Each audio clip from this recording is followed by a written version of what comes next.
안녕하세요 여러분. 경력직 공무원 및 공공기관 지원 시 꼭 필요한 직무수행 계획서에 대해서 시리즈 강의를 진행하고 있습니다.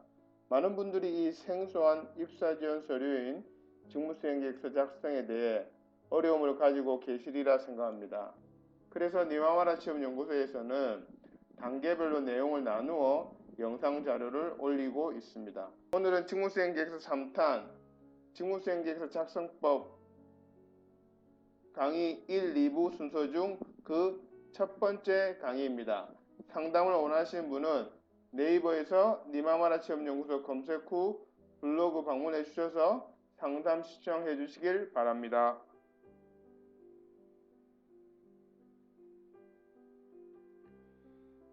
직무수행계획서 3탄 직무수행계획서 작성법에 대한 강의를 위해 4가지 내용을 준비하였습니다. 직무수행계획서 1탄 직무수행계획서란 무엇인가? 직무수행계획서 2탄 직무수행계획서 작성 전략 강의 영상을 시청하시지 않은 분들은 그 영상을 먼저 순서대로 시청해 주시면 더욱 도움이 될 것입니다. 자, 그럼 시작해 볼까요? 우선 직무수행계획서 작성을 위해서 알아야 할 것 첫 번째로는 경력분석기술서 작성법입니다. 직무수행계획서를 적기 위해서 경력분석기술서, 자기소개서 작성을 위한 양식, 직무수행 방향잡기 양식을 순차적으로 작성하는데요.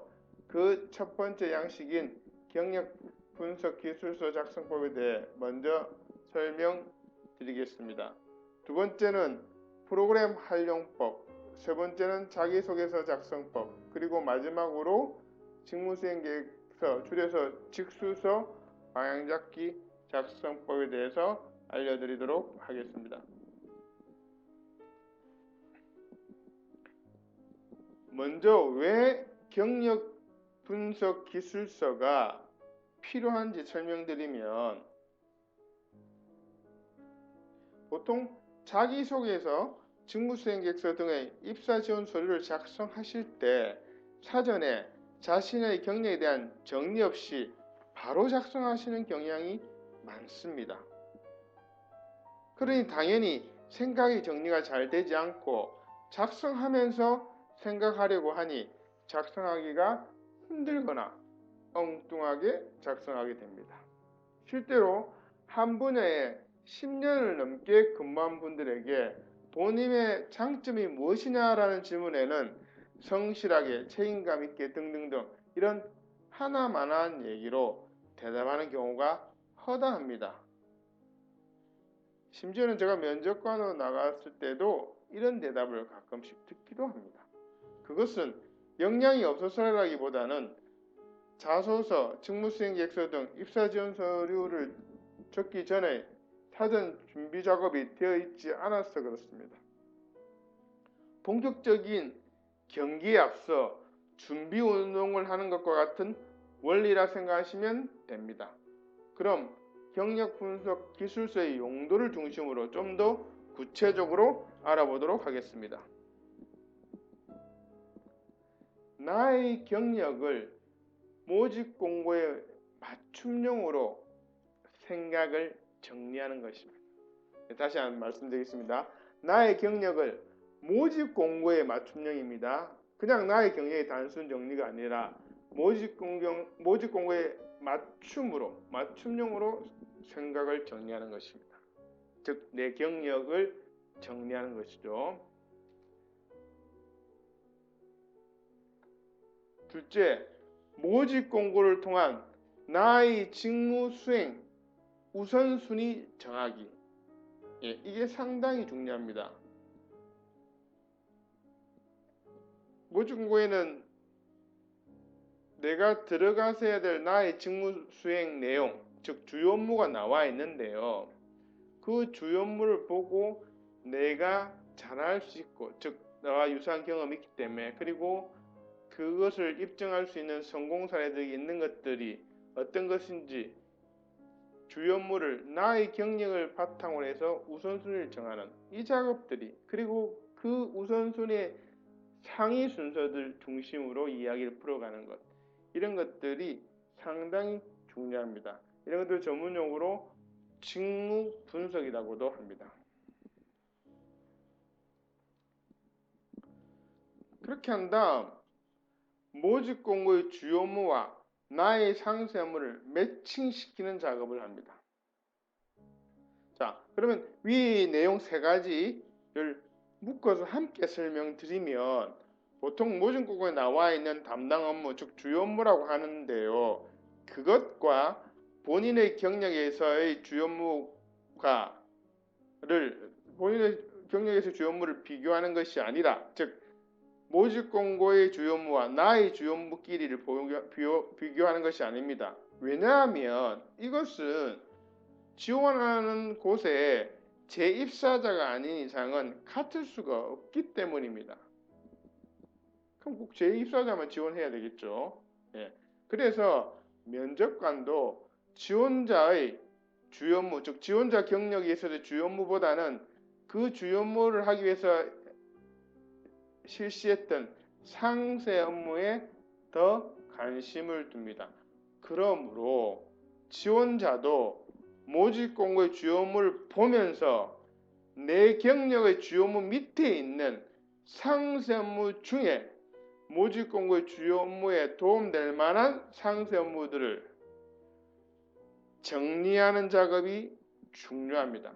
그런 다음 가장 도움이 될 만하고, 즉 가장 비슷하고 그 상세 업무를 통해서 했던 성공 사례 중에 가장 큰 것이 있는 주요 업무를 우선순위, 즉 영어의 priority를 따서 우선순위 P1으로 정합니다. 그런 다음 두 번째로 비슷하면서 성공사례 큰 것 P2, 이런 식으로 모집 공고에 있는 주요 업무를 지원자에 맞게 재배치합니다. 예를 들면 모집 공고의 주요 업무가 세 가지라면 그것을 지원자의 경력에 맞게끔 우선순위를 재배치하여 P1에서 P3까지 정합니다. 그리고 난 다음에 지금부터 나의 자기소개서와 직무수행에서 이야기는 P1을 중심으로 60%, P2를 중심으로 30%, P3, 즉 내가 제일 약한 부분이겠죠. 그 부분은 조금만 10%의 비중으로 작성하시면 됩니다. 자, 다시 한번 말씀드리겠습니다. 너무나 중요한 부분이라서 모집 공고의 주요 업무랑 나의 경력에서의 주요 업무끼리 비교하는 것이 아니라고 말씀드렸습니다. 나의 주요 업무 밑에 있는 그 상세 업무들, 여러 가지의 상세 업무들이 있겠죠. 그래서 그 상세 업무들과 이 주요 업무, 즉 모집 공고에 있는 주요 업무를 쳐다보면서 이 주요 업무들에 도움이 될 만한 유사한 상세 업무들을 정리해 보는 것입니다. 그리고 정리하고 난 다음에 그 상세 업무들 중에 가장 성공 사례가 큰 것, 즉 모집 공고의 주요 업무와 가장 비슷하면서 가장 큰 성공 사례가 있는 그것에 해당되는 모집 공고의 주요 업무를 P1으로 둔다는 겁니다. AND 조건입니다. 가장 유사하면서 가장 큰 성공 사례를 가지고 있는 모집 공고에 해당되는 주요 업무 P1. 조금 어렵죠. 일단은 더 자세한 부분은 상담 신청을 해주시면 제가 또 개별적으로 설명드리도록 하겠습니다. 우선은 그리고 그런 식으로 두 번째 P2, 두 번째 그 다음에 제 P3, 뭐 네 가지면 P4까지 나가겠죠. 이런 식으로 우선순위를 정하는 게, 모집 공고에 나와 있는 주요 업무를 나한테 맞게끔 내가 잘할 수 있는 것 맞게끔 우선순위를 정하는 작업이 제일 중요한데요. 이것이 직무 분석이라고 말씀드렸습니다. 근데 이것이 왜 중요하냐면 어떻게 면접관은 빠른 시간 내에 대필인지 아닌지를 구분하는 방법과 연관되어 있기 때문입니다. 자, 보세요. 모든 입사 지원서에 제일 처음 작성한 건 이력서입니다. 그렇죠. 이력서는 심지어 사인도 해야 됩니다. 그죠? 본인이 법적으로 책임도 져야 될 부분, 허위 사실인 경우에는. 자, 면접관은 이력서를 보고 이 지원자가 모집 공고에 명시한 주요 업무 중에 어떤 업무에 역량이 있음을 추측합니다. 그런데 단순 대피를 의할 경우에는 그냥 모집 공고에 나와 있는 주요 업무 순대로 내가 잘한다고 막 작성을 하겠죠. 그런데 그러니까 잘한다고 말하기 위해서는 그냥 이론적으로 여기저기서 갖다 붙여서 짜집기 해서 이제 보는 건 그럴싸합니다. 그러나 받아보면 뭔지 자신의 때 안 맞은 옷을 입은 것처럼 뭔가 나하고는 그런데 내용은 좋은데 맞지 않은 같은 이런 찜찜한 기분이 들 것입니다. 그럴 수밖에 없죠. 그렇기 때문에 면접관은 이 사람의 이력서를 봤을 때는 이런 것은 제일 못할 것 같은데 자기소개서나 직무수행계획서에 잘한다고 막 명시해 놓으면 이거는 틀림없이 대필이군 하고 금방 추측하는 거죠.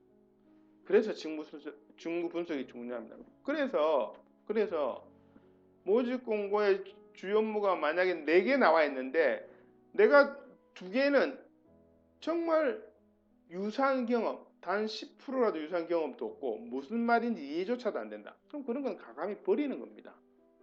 그리고 나머지 2개는 중에 우선순위를 정해서 그 2개에 대해서 비중을 P1은 60%, P2는 한 40% 정도 해서 내 이야기를 전개해 나가면 충분히 합격의 가능성도 있습니다. 이해되시겠죠? 자, 그 다음에 성공 사례 적기. 자, 이 부분에 대해서는 프로그램 활용법과 함께 다음 슬라이드에서 상세하게 설명드리겠습니다. 성공 사례 적는 법에 대해서는. 자, 그럼 성공 사례가 왜 중요한가? 그 점에 대해서 말씀드리도록 하겠습니다. 우선 나의 강점을 정리하는 데 도움이 됩니다. 성공 사례를 정리하다 보면 자연히 주요 업무 밑에 속한 상세 업무에 대한 나의 강점이 뭔지, 즉 모집 공고 주요 업무에 해당되는 나의 상세 업무에 그것에 해당되는 성공 사례이기 때문에 성공 사례를 적으면서 그래서 이런 내 강점이 있구나. 이런 강점들은 모집 공고 주요 업무에 이런 일들을 잘할 수 있겠구나 라는 생각이 듭니다. 그래서 지원자의 업무상 강점에 대해서 구체적이면서 변별력 있게 내 강점을 적을 수 있도록 해줍니다. 내 사고를 정리하게 해줍니다. 그 다음으로는 강점에 대한 근거 제시가 됩니다. 내 강점이 이건데 그럼 그런 강점에 대해서 활용한 사례를 이야기해봐라. 또는 어떤 점에서 어떤 근거로 그런 강점이 있다고 생각하느냐라는 질문이 충분히 나올 수 있습니다. 특히 NCS 기반의 채용이라면 공공기관처럼. 그러면 그때 간단 명료하게 내가 준비한 에피소드, 성공 사례를 제시하면 됩니다. 그런 성공 사례, 즉 에피소드란 것은 지구상에 본인만 갖고 있는 거죠. 그러니까 충분히 신빙성이 있는 거죠.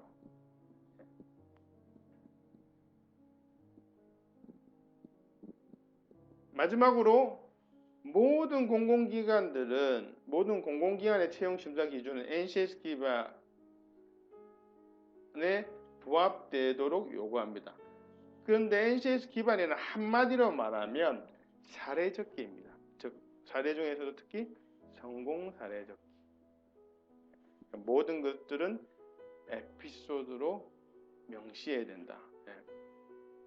아마 한두 번 공공기관에 지원해 보실 분들은 충분히 공감하실 수 있으실 것입니다. 맞춤형 컨설팅으로 고민을 도와드리겠습니다. 직무수행 계획서 작성에 대한 고민을 도와드리겠습니다. 직무수행 계획서 3탄의 2부도 기대해 주세요. 이상 강의를 마치도록 하겠습니다. 구독, 좋아요 부탁드립니다.